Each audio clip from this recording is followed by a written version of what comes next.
আজকে আমি দুপুরে বেগুন রান্না করব তেলাপিয়া মাছ দিয়ে, সাথে পাঙ্গাস মাছ রান্না করব বাচ্চাদের জন্য। পুরো ভিডিওটা দেখতে থাকুন, আশা করছি আপনাদের ভালো লাগবে। বাইরে কিন্তু অনেক বাতাস, আর এই বাতাসে রান্না করতে একটু ঝামেলা হচ্ছে, সেজন্য ধোঁয়া একটু বেশি মনে হচ্ছে। তো যাই হোক, আমি কড়াইতে তেল দিয়ে দিলাম। তেলের মধ্যে আমি মাছগুলা ভেজে নিব। সামান্য একটু লবণ হলুদ দিয়ে মাছগুলাকে আমার মেয়ে মাখাচ্ছে, যে দেখতে পাচ্ছেন। তেলটা গরম হয়ে গিয়েছে, এখন মাছগুলা আমি একটু ভেজে নিব।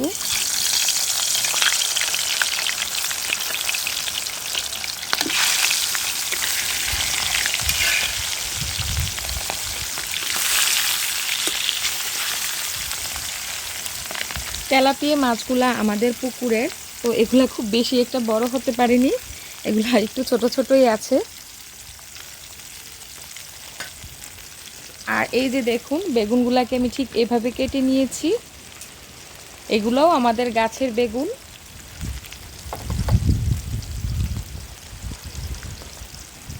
মাছগুলাকে আমি একেবারে হালকা করে ভেজে নিব। হালকা করে ভাজলেই এটার আসল টেস্ট পাওয়া যায়।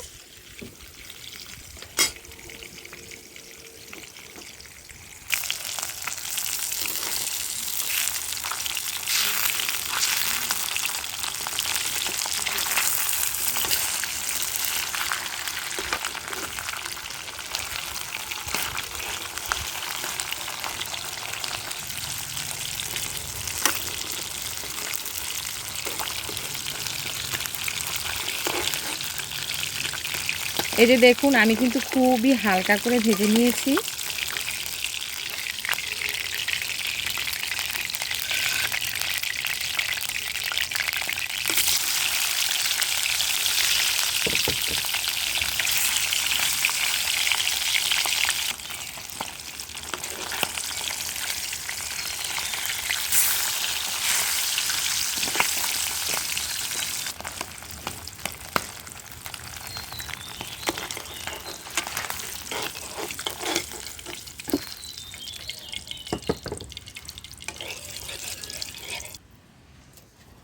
মাছ ভাজা শেষ হয়ে গেছে, ওই তেলের মধ্যেই আমি এখন তরকারিটা রান্না করে ফেলবো, বেগুনটা।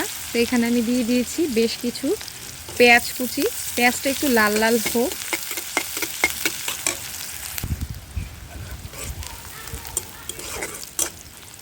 পেঁয়াজ আমার কিছুটা ভাজা ভাজা হয়ে গিয়েছে, এখন আমি দিয়ে দিব কিছু বাটা মশলা, আদা রসুন,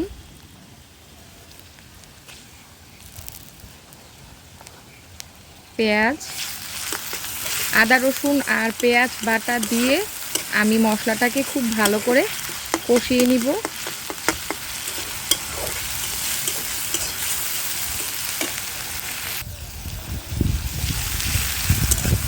মশলাটা কষানো হয়ে গিয়েছে, এখন আমি দিয়ে দিব কিছু গুঁড়া মশলা। প্রথমে দিচ্ছি লবণ,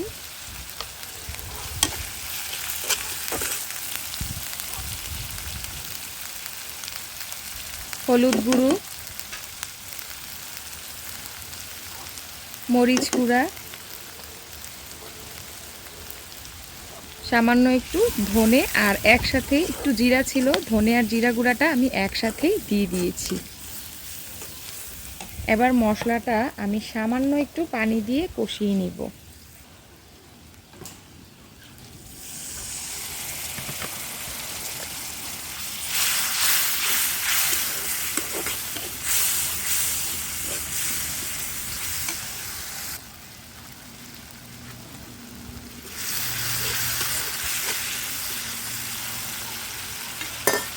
এখন আমি বেগুনগুলাকে দিয়ে দিব, দিয়ে এবার এটা আমি খুব ভালো করে কষিয়ে নিব। কার কার আমার মতো মাটির চুলায় রান্না করে খেতে ভালো লাগে? আমার কিন্তু ভীষণ ভালো লাগে।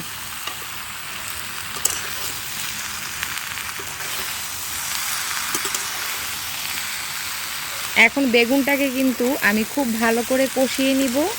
কষানোর মধ্যেই কিন্তু অনেকটাই সেদ্ধ হয়ে যাবে, আর আমি এটা ভাজা ভাজা করে নিব। বেগুন রান্না করতে খুব বেশি একটা সময় লাগে না।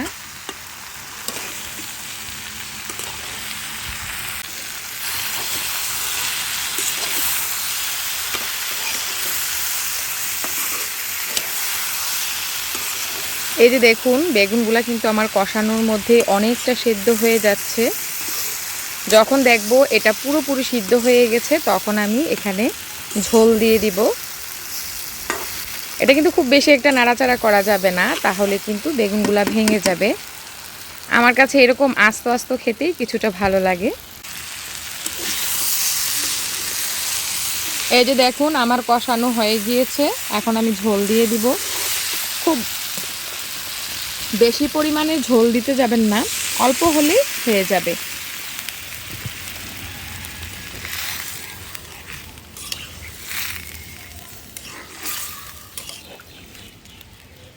আর বেগুন এমনিতেও রান্না করতে খুব বেশি একটা সময় লাগে না। এখন ভেজে রাখা মাছগুলা দিয়ে দিব।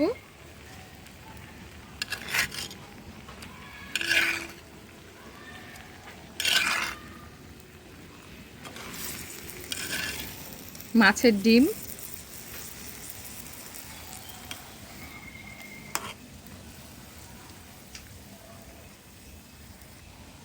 এটা দিয়ে আমি কিছুক্ষণ ঢেকে রাখবো। খুব বেশিক্ষণ লাগবে না, জাস্ট 5 থেকে 6 মিনিট ঢেকে রান্না করলে এটা হয়ে যাবে। আর এখানে আমি কিছু ফ্রেশ ধনেপাতা নিয়েছি, এগুলা আমি এখন কুচি করে দিয়ে দিব।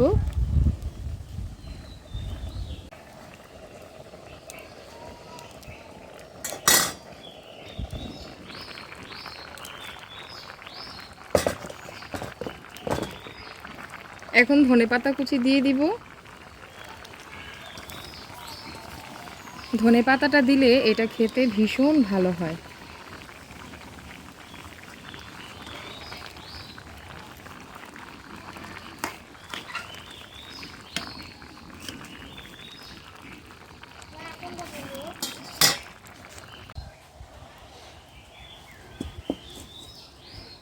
এখন আমি পাঙ্গাস মাছ আলু টমেটো দিয়ে রান্না করব আমার মেয়ের জন্য।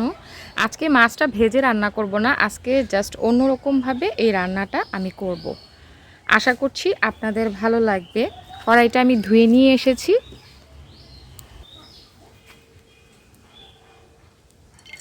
একটু তেলের পরিমাণটা বেশি দিতে হবে, তাহলে এটা খেতে ভীষণ ভালো হবে। এইভাবে আমার মেয়েরা অনেক পছন্দ করে।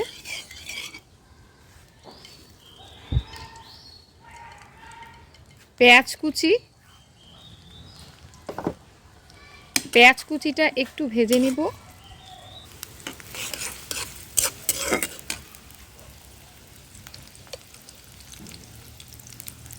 লবণ, এখন দিব কিছু বাটা মশলা,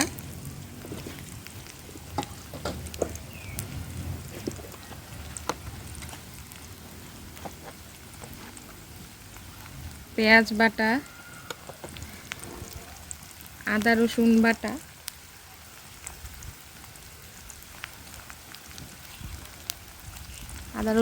আরেকটু দিতে হবে।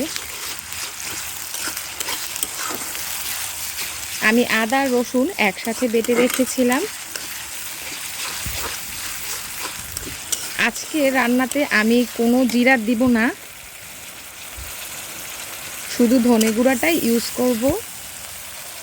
এখন দিয়ে দিব আমি এখানে কিছু গুঁড়া মশলা,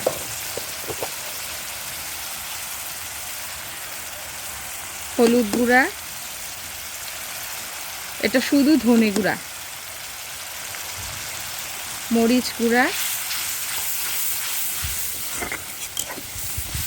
এবার এটা একটু ভালো করে কষিয়ে নিব। আপনারা চাইলে এখানে কাঁচামরিচ দিতে পারেন, যেহেতু আমি মরিচের গুঁড়া দিয়েছি আর এটা আমার মেয়েরা খাবে, সেজন্য খুব বেশি একটা আমি ঝাল করিনি।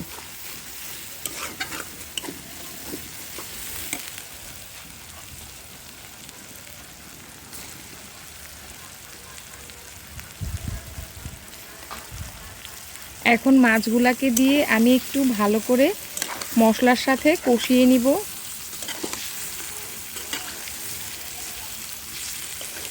চাইলে আপনারা ভেজেও রান্নাটা করতে পারেন, তবে এটা এইভাবে খেতেই ভীষণ ভালো হয়। এটা একটু আমি ভাজা ভাজা করে নিব।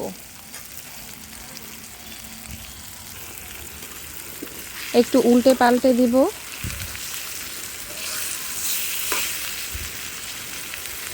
আমি পাঙ্গাস দিয়ে করেছি, তার মানে এই না যে আপনাদেরকেও পাঙ্গাস দিয়ে করতে হবে, যে কোনো মাছ দিয়ে করতে পারেন।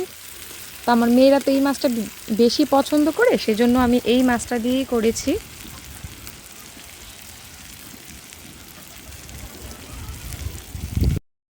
আমি কিন্তু অনেকটা সময় নিয়ে এটাকে খুব ভালো করে কষিয়ে নিব, আর একটু পর পর কিন্তু আমি উল্টে পাল্টে নেড়ে নিব, না হয় কিন্তু নিচে দিয়ে লেগে যাবে। এই তো আমার কষানো হয়ে গিয়েছে। এখন আমি শুধুমাত্র মাছগুলাকে আলাদা করে নিব, মশলাটা থেকেই যাবে। এই মশলাটাতে কিন্তু আমি তরকারিটা রান্না করে ফেলবো। এখন এই যে দেখুন, এই মশলাটাতে আমি সামান্য একটু পানি দিয়েছি। সামান্য একটু পানি দিয়ে মশলাটাকে আমি আরও কিছুক্ষণ কষিয়ে এখানে আমি টমেটোগুলা দিয়ে দিয়েছি। আমি এখানে 4টা সাইজের টমেটো নিয়েছি। এই 4টা মিডিয়াম সাইজের টমেটো নিয়েছি। এই টমেটোগুলাকে আমি একটু ভালো করে কষিয়ে নিব। যখন দেখব আমার এটা কষানো হয়ে গিয়েছে, তখন আমি কুচি করে রাখা আলুটা দিয়ে দিব। আলুটা কিন্তু একেবারে মিহি কুচি না, কিছুটা বড় বড় করে কুচি করে কাটা।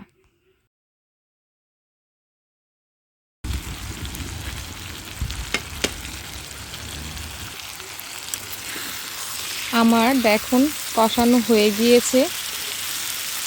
এখন আমি ঝোল দিয়ে দিব।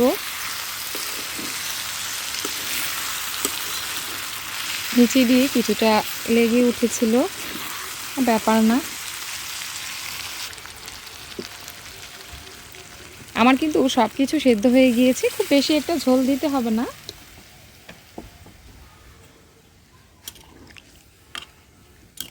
টমেটোগুলো কিন্তু অনেকটাই গলে গিয়েছে।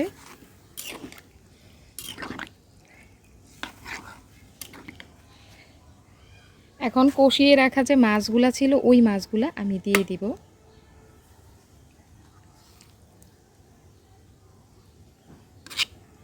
এই যে দেখুন, খুবই অল্প সময়ে অল্প উপকরণে কিন্তু এই রান্নাগুলা হয়ে যায়। আমি সবসময় চেষ্টা করি খুব সিম্পলভাবে আপনাদের সাথে কিছু রান্না শেয়ার করার জন্য। আর যারা কিনা নতুন রাঁধুনি আছেন, তারা চাইলে আমার রেসিপি ফলো করে কিন্তু খুব সুন্দর করে সিম্পলভাবে রান্নাগুলা করতে পারেন। আর আমি বরাবরই আপনাদেরকে বলি যে আমি কিন্তু খুব ভালো রাঁধুনি না। আমি যা শিখেছি আমার শাশুড়ির কাছ থেকে শিখেছি, ওনার হাত ধরে আমার রান্না শেখা। উনি যেভাবে শিখিয়েছেন আমি ঠিক ওইভাবে আপনাদের সাথে শেয়ার করছি।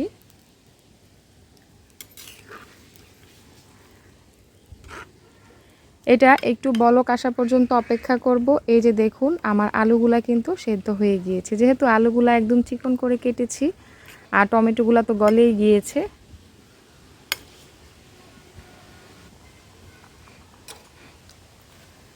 এই যে আমার হয়ে গিয়েছে। এখন আমি ধনেপাতাগুলা দিয়ে দিব, তাহলেই হয়ে যাবে আমার মজার পাঙ্গাস আলু টমেটো দিয়ে রান্না। আর ধনেপাতাটা দিলে খেতে এমনিতেই একটু ভালো লাগে। আমার কাছে ধনেপাতা দিলে সব তরকারিতে ফ্লেভারটা অনেক সুন্দর লাগে।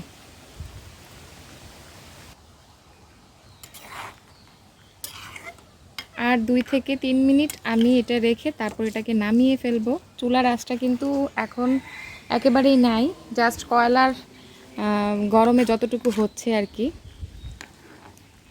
একটু কিছুটা সময় থাকুক। এই তো আমার হয়ে গিয়েছে আজকের রান্না। কেমন হয়েছে অবশ্যই কমেন্ট করে জানাবেন। যদি ভালো লেগে থাকে তাহলে প্লিজ আমার চ্যানেলটা সাবস্ক্রাইব করবেন। সবাই ভালো থাকবেন, সুস্থ থাকবেন, আমাদের জন্য দোয়া করবেন। আল্লাহ হাফেজ।